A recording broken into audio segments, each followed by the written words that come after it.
Hey guys, my name is Jason. I'm the founder of Distress Loan Advisors. I've been helping people settle SBA loans since 2009. I've been helping tons of people with their EIDL loan questions. If you want to schedule some time with me, I will put a link in the notes below. Today, I want to talk about taking some action here. I'm sort of tired of twiddling my thumbs and wondering when are they going to seriously start talking about offering compromise or forgiveness or some sort of changes to the loans that are going to allow people to survive? Because right now, all we have are deferments, but it's just kicking the can down the road. It's delaying the inevitable. Most of these EIDL loans had 30-month deferments. And so, there comes a point where we have to be realistic in believing that even with the favorable loan terms that they gave, 30 years, 3.75%, that a lot of businesses simply can't afford to pay them back.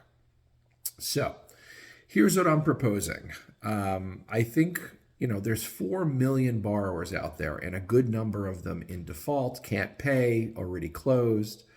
And so, I think it's time to start reaching out to our elected officials routinely and make it known that the constituents out there who have EIDL loans really want to see some meaningful help from the SBA.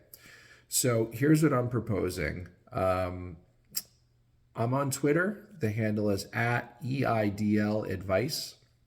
No spaces or underscores. It's at EIDL Advice. And I'll list that down below as well. And so what I'm suggesting is anytime I put something out, a post, a video on Twitter, what I would like everyone to do is, one, retweet it to the head of the SBA. Her name is Isabella Guzman. You could look her up. I forget what her handle is. Sorry, I should have looked it up.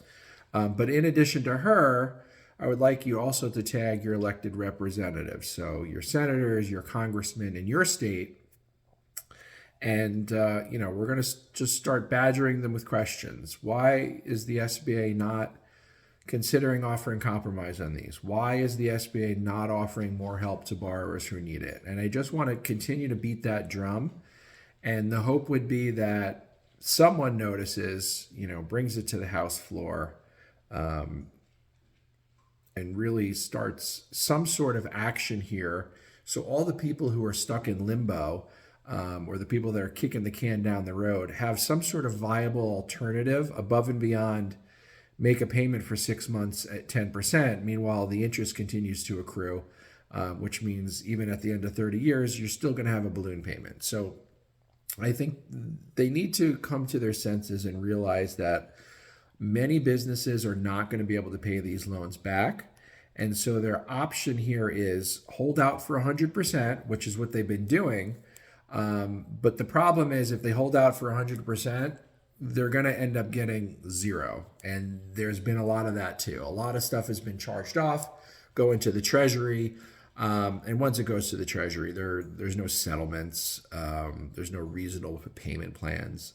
So we really want to make our voice heard and let them know there need to be viable alternatives here.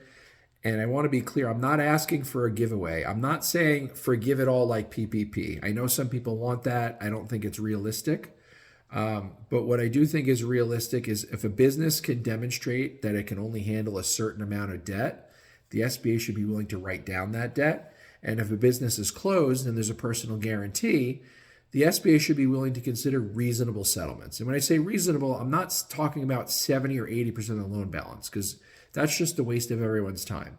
When I settle regular SBA 7A loans, routinely, we'll see somewhere between 20 and 50 cents on the dollar. The SBA gets their pound of flesh and they get something. I mean, you can't tell me that getting 50% of the loan amount is better than zero. And, their unrealistic stance on pay us or nothing is really it's shooting themselves in the foot. So get on Twitter, follow me, and then when I tweet, like I said, retweet to Isabel Guzman and to also your elected representatives, and let's see if we can start making some waves. So that's it. We'll see you on the next one. Thanks for checking in.